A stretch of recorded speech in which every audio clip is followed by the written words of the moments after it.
we make things. We use our hands, minds, and machines to build, to fix, to improve.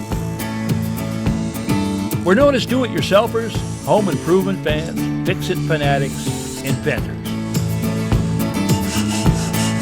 At our core, though, we're all makers. So let's jump in and make something.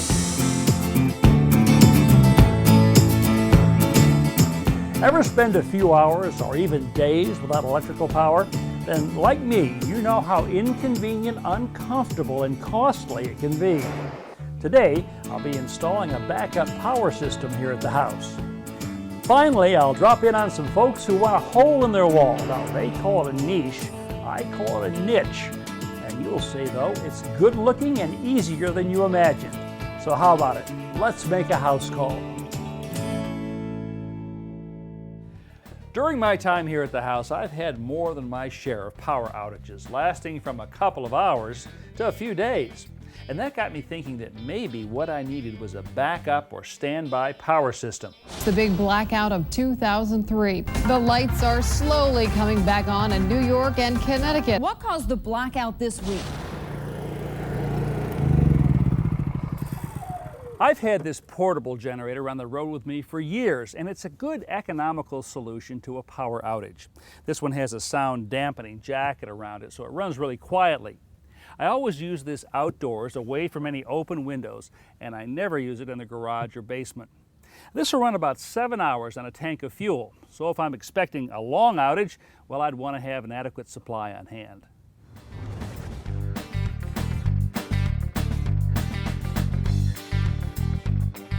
Now, what I like about portable generators is their flexibility. You can run power anywhere. You can run an extension cord, so I can use them to operate a light or a microwave. What I can't do, though, is provide emergency power to a built-in refrigerator or an exhaust fan using an extension cord. Now, that generator that I have outside produces 3,000 watts of power. That's enough to light 30 100-watt light bulbs. Now, that sounds like a lot, but if I were to operate the microwave, a toaster, and say a hairdryer, I would have used up almost all of my power. So I'm going to install an automatic standby generator. What it's going to do is to provide me backup power 24 hours a day, 7 days a week. As a matter of fact, it could cover me in a power blackout even if I wasn't home. My backup power system is a new super quiet model from Guardian called Quiet Source. Installation is being done by Cannondale Generators, a local company that's put in some 2,500 home generators around here. Step 1 is to remove about 15 square feet of sod and compact the soil. Next, stone dust is dumped on top, raked out, then tamped to provide a firm level surface. This 11,000 watt unit weighs over 500 pounds and comes mounted on its own base. The trick is to slip it off the pallet and onto a couple of rollers, which are then removed. The key to making a generator like this automatic is a power transfer switch, which electrician Tony Doyne and his crew are installing in my basement. My electrical lines from the street will be connected to one side of the transfer switch. When power is lost, the transfer switch sends a signal to the generator to start. Once up to speed, the generator begins sending power back to the transfer switch. It relays power to 12 circuits over here in my main circuit breaker panel.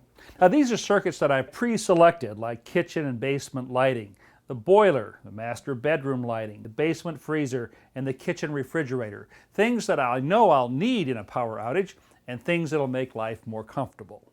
The gas line is run and pressure tested. Then plumber Jim Morissette makes the final connections. This generator uses natural gas, which means I won't have to worry about fuel storage. It can also operate on propane.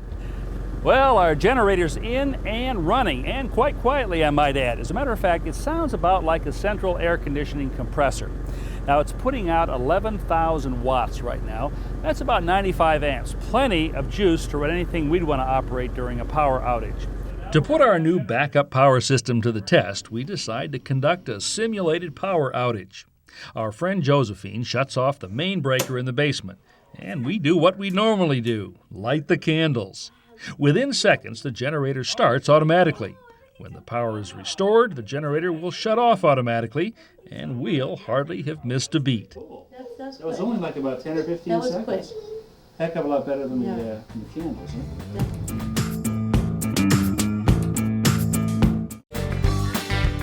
The next time you go out to look for garbage disposers, you're going to find quite a range of prices, from just over $60 to nearly $200. So what do you get for the difference in cost? The larger and more powerful disposers get, the quieter they run. Why? Because they have quieter motors and more sound dampening insulation. Higher end models also have stainless steel grinders and stainless steel grind chambers. Finally, when you get to the upper end of the pricing spectrum, you can find disposers that have an auto reversing feature to help prevent jamming. Now, there are two basic types of garbage disposers: the continuous feed type that operates from a wall switch, and the batch type that turns on when you put the top in and turns off when you remove it. Now, if you have a septic tank like I do, you might be concerned about even using a disposer. Well, this could be the answer. This unit injects a small amount of enzyme each time it's operated, and that's intended to keep your septic healthy.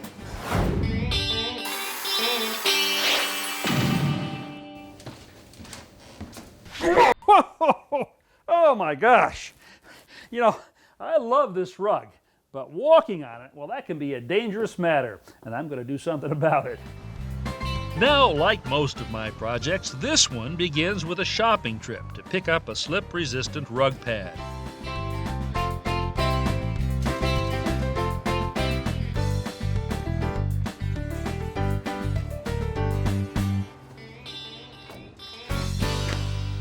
You know, a lot of really good-looking rugs don't have a slip-resistant back, and in my book, well, that's just an accident waiting to happen. So here's an easy way to turn a slippery rug into a slip-free rug. I've turned the rug over and am placing the rubber pad on the back. I'm going to mark this just so that it's about 1 inch smaller than the rug itself. Now I'll cut this out with a pair of scissors. Okay, I'll check this for fit. Should be about a 1 inch margin around the edge, more or less. Good. Now, I used to just put this down on the floor, the pad and then the carpet on top. But what I found is that the rug actually slips on top of the pad sometimes. So what I started doing was sticking the pad to the rug using this double stick carpet tape. Again, you can find this in your home improvement center, in most hardware stores or carpet stores. Now, once I've got the perimeter done, I like to put a couple of strips in the middle. Some people call this the field.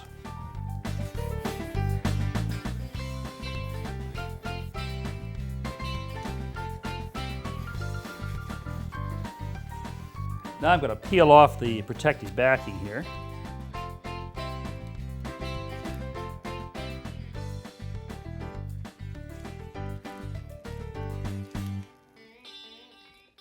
I'm going to put the pad on now, just kind of very lightly till I get the position where I want it with that 1 inch margin.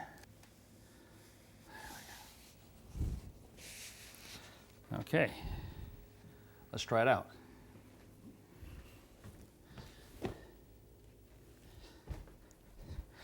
And there we have it.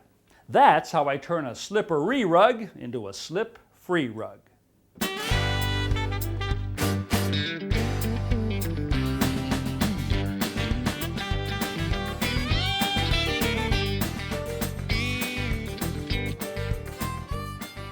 Lori and David Oriole of Naples, Florida have asked for a little help, so I'm off to see if I can lend a hand. The couple took on an extensive remodel themselves, though lately they're dedicating more time to their competitive show cats, including Telis Lars, a grand champion Abyssinian. But today, they're getting back in the do-it-yourself spirit and have invited me to help accent their beautiful home by installing a decorative wall niche. So this got here, you guys picked this out of a catalog? Yes, we did at our local home improvement store. Okay, and then it was ordered for you. It was special ordered. Okay, and what's this made of? Lightweight, isn't it? Yeah, it is. It's a high-density polyurethane foam. Very pretty. It is. It's nice. very attractive. I think Okay. it'll add a lot to that wall. This is where you're going to put it. Absolutely. can see one problem right now. This is your intercom right here. Right. What are you thinking about doing with that? Just taking it right out. We have an intercom in every other room, and the door is right there, so. So you won't miss that one. All right. I want to hold this up on the wall first. Okay. Let me actually, Steve, give you that pencil. Sure. I'm going to hold this up on the wall because I want you guys to get a sense of how high. Don't worry about centering it in the wall right now, but just height that you like. And I'm going to be the mover up or downer here, so you just tell me. I think it should, ooh, that's a little high. Okay. That looks good. Okay, you want to mark it, Steve? Yep. Right up on top there. Alrighty. Got it. After turning off the power at the circuit breaker, Steve and Lori's first job is to remove the intercom and light switch. They take off the faceplates, disconnect the wires, and pull the units out. Meanwhile, I locate and mark both the center point of the niche and the center point of the wall. So here's the center mark on the niche, right here. There's the center mark on the wall.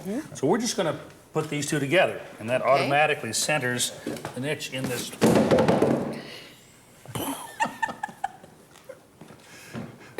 These are the things you don't see on TV, right? Good thing that's polyurethane foam. Did you see the way it bounced? Yeah. A ball. Well, inadvertently, I've made a point here. Polyurethane is far more durable than the plaster it's designed to mimic. With a better grip on things, we line up the center mark on the niche with the one on the wall. Then, while Steve and I hold it in place, Lori traces the outline onto the wall with a marking pen. Very nice. Sistine Chapel quality, I would say. Well, we've located our studs near this opening that we're about to cut. Here's one here, and one here. And what we're looking at is sort of a road map of what's behind the wallboard. We got a couple of problems. The opening, as we've originally drawn it, kind of falls right on top of this wall stud over here. And we've got this switch that we've got to deal with. This is a switch that's duplicated by another one on the inside of the bathroom. We're going to take this one out, but we're left with this opening right here. So our solution to clear this wall stud and to cover this box with the lip of our niche right here is to move everything to the right, just about 1 inch. That'll be enough to accomplish what we want, but not so much that it appears to be off-center. Now, before we start cutting into the wall, we take a precautionary step. Steve uses a flashlight and compact mirror to take a peek inside through the intercom opening to make sure we're clear of any pipes, wires, or heating ducts. Over here in this bay between these two studs, we don't have an access port, so we're going to cut one. I cut the inspection port with a drywall saw. Then Steve confirms that we're clear to make the big cut. While Steve and Lori go to work with the drywall saws, I take a little time getting to know Telis Lars, the first grand champion Abyssinian I've ever met.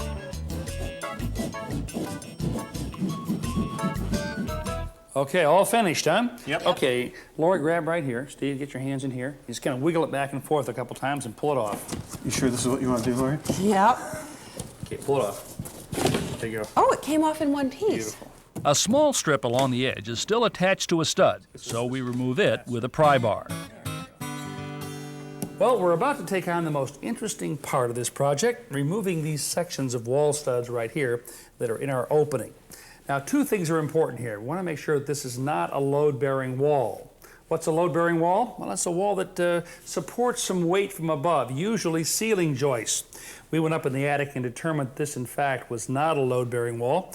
If you're going to take on a project like this, make sure that you do the same. And if you don't know, then that's the time to call in an expert and have them tell you.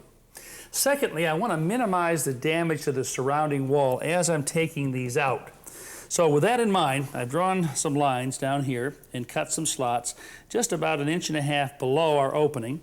And I'm going to insert this saw. This is called a reciprocating saw because the blade reciprocates back and forth. We're going to put it through this slot right here, and I'm going to cut off the bottom portion of this stud.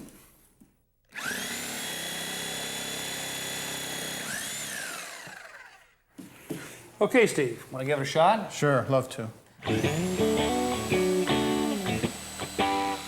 Okay, these are loose now, but they are attached with screws that are coming through the drywall from the other side, Right. wallboard. So we're going to have to kind of pull these out. To get a better grip, Lori and I attach a couple of clamps to the stud, then rock it back and forth. There. Okay. Let's take the clamps off. Okay. And see, maybe we can drop it down a little bit. There we go. That came out easy. Stud number 1. Now we need to frame out the top and bottom of our opening with short 2x4s. This one at the top, called a header, is cut for a snug fit and attached to the cut ends of the studs with 3-inch screws. The bottom piece, called a sill, is attached the same way. Together, the header and the sill will secure and strengthen the cut ends of the studs.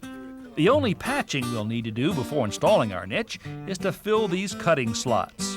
Patient is before us. Yes. We are gloved, ready to apply the adhesive.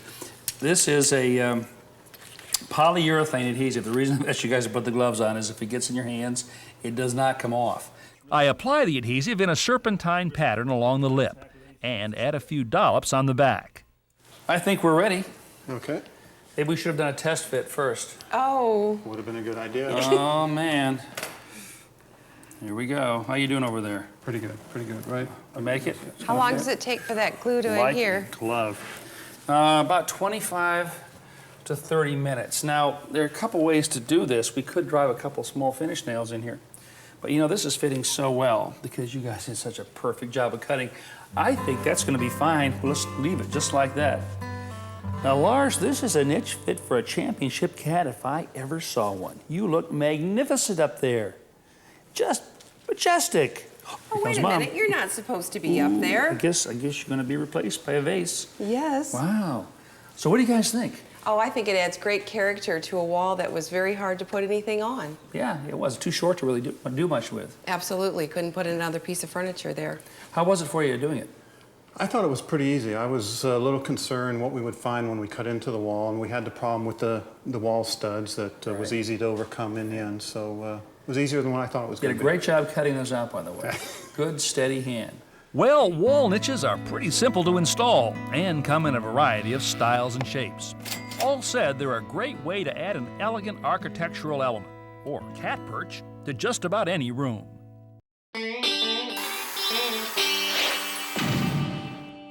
Wow, what a storm. It's really coming down out there, which gives me a chance to mention something about storm doors. You know, it's actually not the door itself I want to show you, but the closer that holds it open. Now, in the past, in order to keep the door in the open position, you had to slide a washer along the shaft right here. Kind of awkward, but in this new design, all you have to do is push this button. The door stays open. Now, if I'm coming back outside with a big load, all I have to do is push on the door, and it shuts automatically.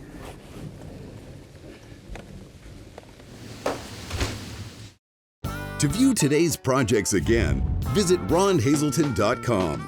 Step-by-step home improvement tips when you need them. Let Ron show you how to do it yourself.